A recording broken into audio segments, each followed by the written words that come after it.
back, and it is bright as fuck in this bitch. The sun is reflecting off of the floor and bouncing off into the camera, and I hate the lighting and I'm pissed off. Update. I was able to fix it, but now it's on my bed. So before we get started, yes, this is a brand new series. I want to react to terrible takes. I feel like there are so many bad takes on social media, especially Twitter, about DBD, and I want to be the person to cover it all. So originally, I wanted to focus on separate people making different claims instead of just one person. But for this episode only, hopefully, this is just focusing on one person and their bad takes. So because of that, I'm going to be blurring out the person's name. Now you might be thinking, okay, like you'll hide their name, but why not Jane? I think Jane is a terrible person. I think this person is not a bad person. I just think they have bad takes. And we're going to be referring to this person as B. B is short for bitch. So B made a video a while ago, and it's a little old, but I guess I wanted to react to it because recently they have been tweeting certain things that I think watching the video will help you understand why they're tweeting those things. And plus, it's a good video to react to. I mean, their takes are so bad, I just have to talk about it. Now, just in case this person is a copywriting lunatic, I'm not going to show their footage. I'm going to show gameplay of mine over the footage, which I really hate doing because I see channels do this all the time. They'll like talk and they'll just post some nonsense gameplay in the background. I really don't want to do that, but I'm not going to just stand there and be like, and just like stare at you the whole time. Like, it's just weird. So I'll just be putting just some gameplay in the background. I'm also going to change the pitch of the voice because I really don't want people to harass this person over bad takes because, again, they're not a bad person. They just don't really have good opinions. So all of this starts at the update 6.1.0, which was a huge update. This was the decisive strike nerf. This was the dead hard nerf, the gen nerf where it takes longer to do it. Overall, just a huge survivor nerf, which was absolutely necessary in my opinion to happen. So yeah, let's watch this, you and me together, holding hands. I am here to talk about the 6.1.0 update for Dead by Daylight and my personal experiences and opinions on all of the changes. So these are the stats B has posted in their video. So I want you to take a look at these perks. We have Dead Hard at 15%, Windows at 13%, Resilience at 7%, Decisive at 6%, and Spine Chill at 5%.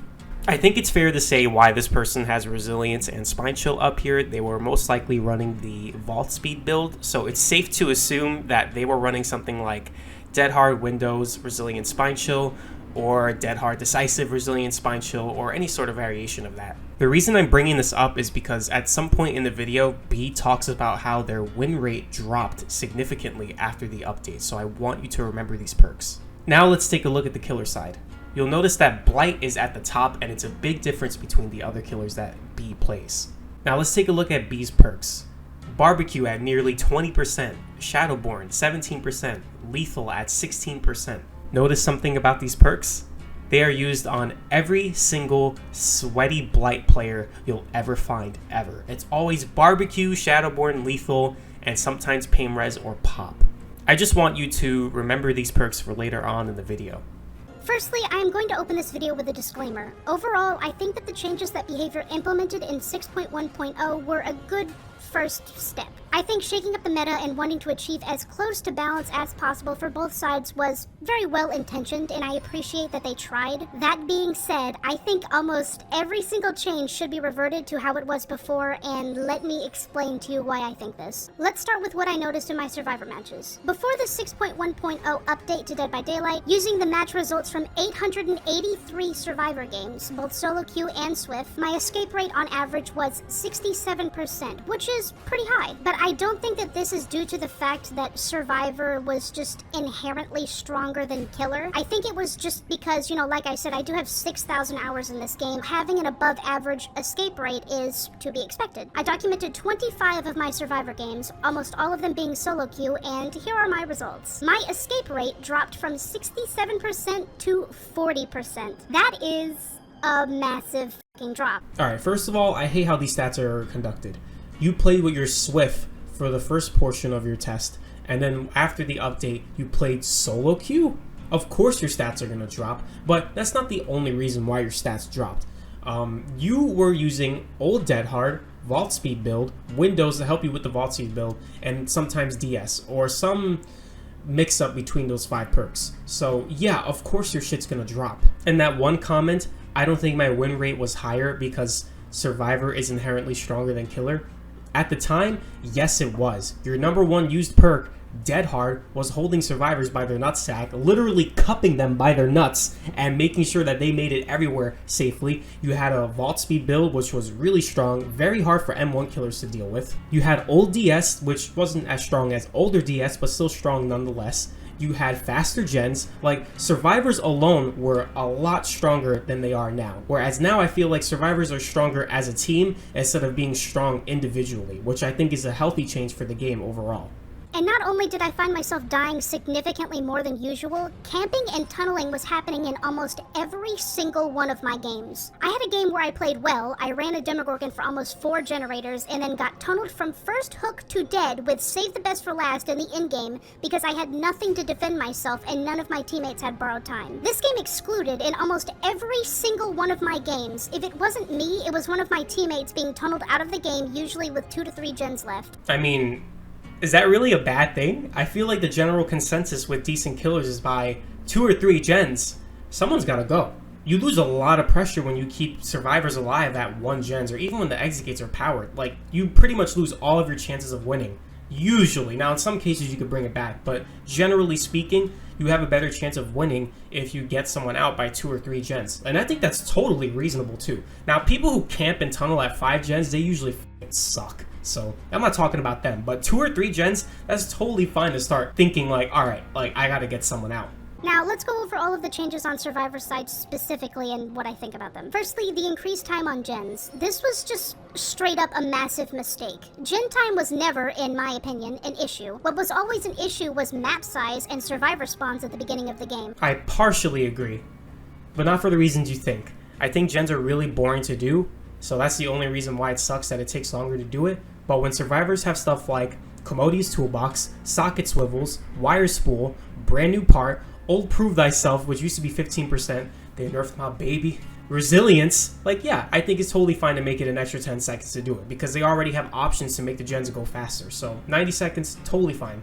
Nothing is more annoying than getting in your first chase and having 2 gens pop by the end of it. Like, that fucking sucks. Next, the 10% reduction to successful hit cooldowns and the 10% reduction to the burst of speed survivors get after being injured. This is...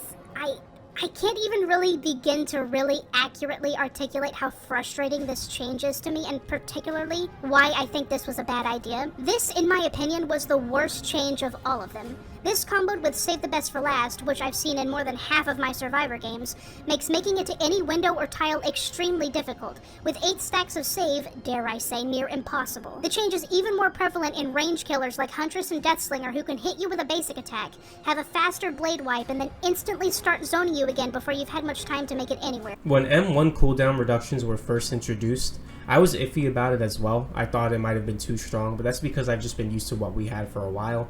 After a year has passed, I can safely say that M1 cooldowns were probably the best thing that they added. It really helps out low tier killers, but unfortunately it does benefit high tier killers more than it benefits low tier killers. But I think that has more to do with the fact that there's such a massive gap between low tier and high tier killers. In regards to Deathslinger and Huntress, I disagree.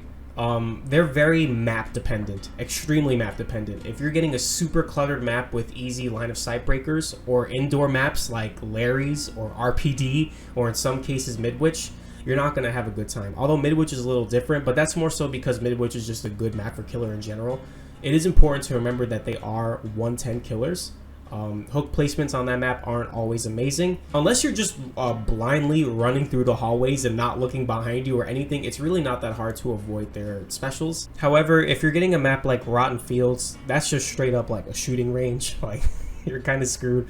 But that has more to do with the fact that these killers are very map dependent, right? If you get a map like Rotten Fields, you are having the time of your life. If you are getting Larry's, you want to uninstall the game. And I definitely don't agree that because of the M1 reductions that these killers are even harder to go against. Like, it's such a problem. That being said, I do think that Save the Best for Last as of right now with 8 stacks is a bit much. I think because of the indirect buff that it got by reducing the M1 cooldowns for all killers, it's just a little overpowered, just a tiny bit. I can agree with that. I think I wouldn't mind them reverting it back to how it was before the update went through. Lastly, for Survivor side, let's talk about the perk changes. I won't cover all of them, but I do want to talk about some of the main ones. Firstly, Dead Hard. Great change. No issues with it. I think it's fine and it should stay how it is. Maybe up the duration back to the second that it was, because half a second is kind of brutal, but I'm okay with Dead Hard dying. Let's talk about Spine Chill and Self-Care, which were such ridiculous and out of the blue changes, I can't even fucking find a way to express how annoyed and confused I am over these weird-ass decisions. Both of these perks, as they were fine and healthy for the game. So what if stealth killers had to awkwardly look to the side to approach gens? Looking to the side was counterplay. Spine Chill was not even close to unbalanced or uncounterable, and certainly not the vault speed bonus that you got from it either. I can understand the idea with removing vault speed. I guess it doesn't really fit the nature of the perk, but it had already been established as a part of it for years, and nobody was batting an eye or complaining about it, or at least most people weren't. And if behavior had such an issue with a perk doing something weird that was out of character, why not apply the vault speed bonus to another perk that does fit the nature of the idea, like Lithe, for example? Why just completely get rid of it entirely? Who was complaining about vault speed? Who was complaining about vault speed? Gee, I don't know. M1 killers that already have low mobility that have such a hard time catching up to survivors as it is? You think no one was complaining about the vault speed build? You really think killers were having just as much fun going against that as the survivors were using it?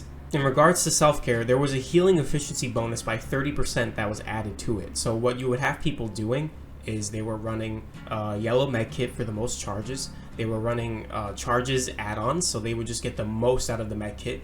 And you could literally heal yourself by 6 to 7 times, like if you really wanted to. This is why last year we had an insane medkit meta. You load in as killer or even survivor, you would see everyone bringing medkits. And it sounds fun, but for M1 killers, it was really annoying to lose all of your progress constantly by just M1ing someone, because usually what killers will do, they'll M1 you to have some sort of pressure. If more people are injured, that's better for the killer. So even if they chase you for a little bit just to get the hit, just to have all of that progress erased was really annoying, and self-care was definitely contributing to that. They did end up removing the healing efficiency bonus, but they did reduce the heal from 50% to 35%. So now it takes even longer for you to finish a heal. Personally, I think if you have an infinite access to heals, it's not something that you should get an insane amount of value from, especially if it's just from one perk alone. This is why I'm also happy that Circle of Healing isn't as strong as it used to be. However, you can still combo this with Botany Knowledge and increase the time to heal from 35% to 85%, which isn't bad at all. And it's worth 2 perk slots, which at that point, if you're going to put that much into healing yourself, I think it should be 2 perk slots. You shouldn't be able to heal yourself fast. The only thing that sucks now is that you'll have newer players wasting their time with self-care and healing themselves for a whole minute and just wasting time. And don't even get me started if the killer has sloppy. But yeah, I think if you want access to infinite heals, you need to bring more than just 1 perk to get decent value out of it. So I'm fine with this change. And self-care? Self-care was used so much because it was a starter perk. A lot of newer players who didn't know how to properly use it were overusing it until they inevitably moved on to a different perk. Their reasoning was, this perk is strong in the right hands. Yeah, every perk is strong in the right hands. That's just how perks and player experience work. Yeah, bro, Red Herring is so strong in the right hands, it's like unbelievable. Same with Corrective Action, so strong. Technician, this is not happening. Urban Evasion, like, it's not just the perk alone is strong, it's a strong perk being used on a strong survivor. That's what makes the difference. You can't just say, well, any perk is strong in the right hand. Like, no, absolutely not. Some perks in this game are just inherently shit. There's no getting around that. So having perks that give decent value in the right hands is going to cause a problem. I mean, why do you think Dead Hard was such an issue? It wasn't the invincibility frames that were the problem, it was the distance used that old Dead Hard would give you when you use it. So if you were a really good player and you were looping a killer for a minute and you made one little mistake that could cost you a down, you just Dead Harded to the pallet or the window and you're fine. Now, bad survivors didn't know how to use this. They would just Dead Hard right in the killer's face and the killers would read it and they would get hit, or they would use it for the invincibility, which was stupid. But in the right hands, this perk was single-handedly destroying killers. Like, it's not just any perk that could be used correctly. It's strong perks being used by strong survivors. So I don't see this nerf being an issue at all. Self-care had to go. It just had to go. I think it's more annoying now when people who don't know how to use it, but as long as you're not using it every 2 seconds, and if you're comboing it with botany, it's fine. I think this is a fine change, honestly. I don't think any perk could be just as strong as older perks that were broken just because a strong person is using it. No, the perk has to be strong itself. How the hell is a perk like Circle of Healing, which heals you much faster, is a free 5th perk slot for every single one of your teammates and is generally considered to be much more oppressive, fine, and get to stay in the game, but a perk like Self-Care, which took forever to heal yourself, was so bad that it needed to go. I agree. I'm glad they're both dead. And that's not even to mention Decisive Strike, which of every perk in Dead by Daylight was the most necessary and healthy perk of all of them and needed to stay the most. All it needed was to deactivate when the exit gates opened, not when they were powered. Because while I agree that a free escape no matter what was problematic, killers having free reign to tunnel you to death in endgame with no way to defend yourself is worse. It's infinitely worse. See, then they start saying stuff like this, and now I just don't know if they know what the hell they're talking about.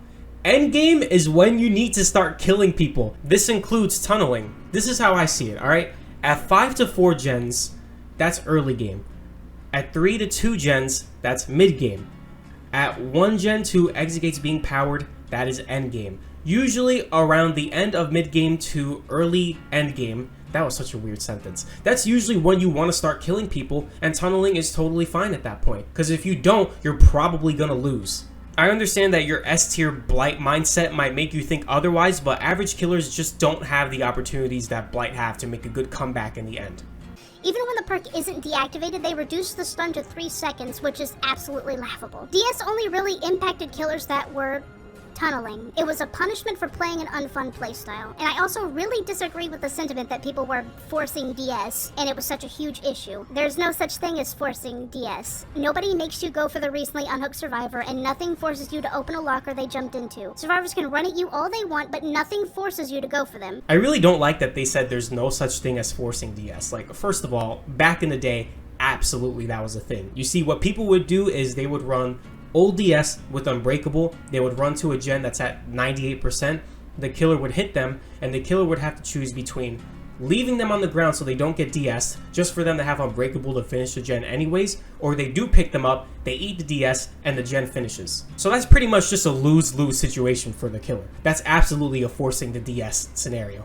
Granted, they did fix DS, so it doesn't do what it used to do, and it isn't as strong as it used to be, but I can definitely see a situation where let's just say a Swift is running together, 2 people are injured towards an exit gate, they're close to it, it's not opened yet because most people don't open the exit gate anyways until they know that everyone is safe. So yeah, 2 people are injured, they're running towards the exit gate, the person with DS is running behind them, the person goes down, everyone else escapes, the killer goes to pick up that person, they get DS'd, everyone gets away. That's absolutely ridiculous. However, I do agree that 3 seconds is just garbage. It should at least be 4. I think 4 seconds is perfect. It's not too long, not too short, but I'm not a dev, so who gives a fuck about what I have to say? Now let's get to what I noticed on killer side. For all intents and purposes, I'm a one-trick Blight. I play almost exclusively Ring Crow Blight with no gen regression, and I almost always follow the Survivor rulebook. So they straight up admit that they're a one-trick Blight. I want you to remember that. They also mentioned that they're an Alk Crow Blight main.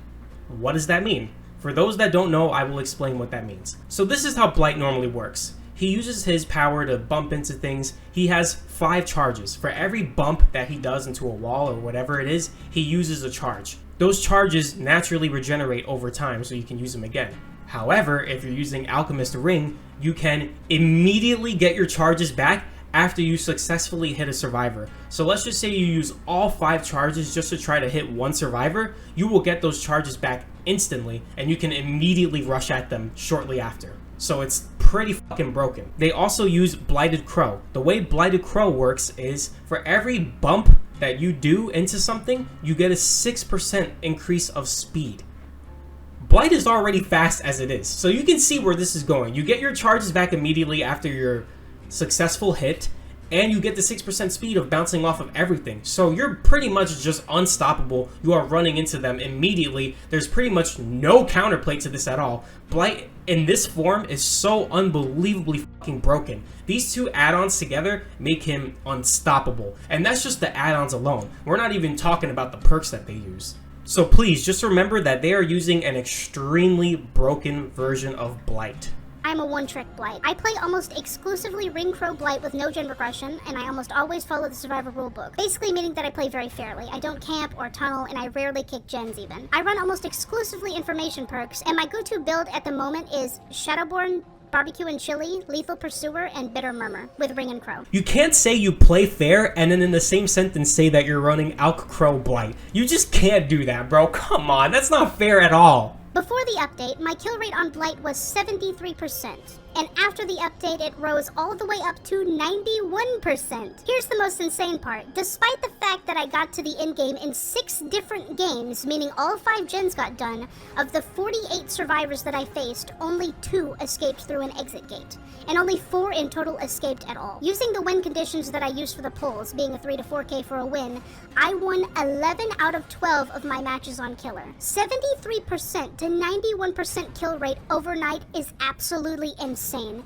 And just speaking alone away from stats and just focusing on the feel of the Killer games that I played, I can definitively say that Killer just got a lot easier without having to do a whole lot of work. And again, I don't run any form of slowdown, no corrupt, no Thana, no nothing. Just base get gen speeds and using natural injury and hook pressure to slow down gens. And the average amount of gens that got done in all of my matches was 3.75 generators. And keep in mind, this is with no slowdown whatsoever. That's insane. I also hate that they say stuff like, oh, I'm not even running gen regressions and I'm still winning. Bro, on Blight and Nurse, the S tier killers, all you need is information. The reason information is more valuable than gen slowdowns is because you can immediately react to that information with your insane mobility, right? Who do you think is benefiting more from information? Myers with Barbecue or Nurse or Blight with Barbecue? Who do you think benefits more? It's not just because they're high tier killers, it's because they're mobile as fuck. They can move so goddamn fast, right? If you're a Myers and you see in the distance that 2 people are on a gen, all you can do is just like, okay, I'm walking to the gen. That'll probably get finished by the time I get there.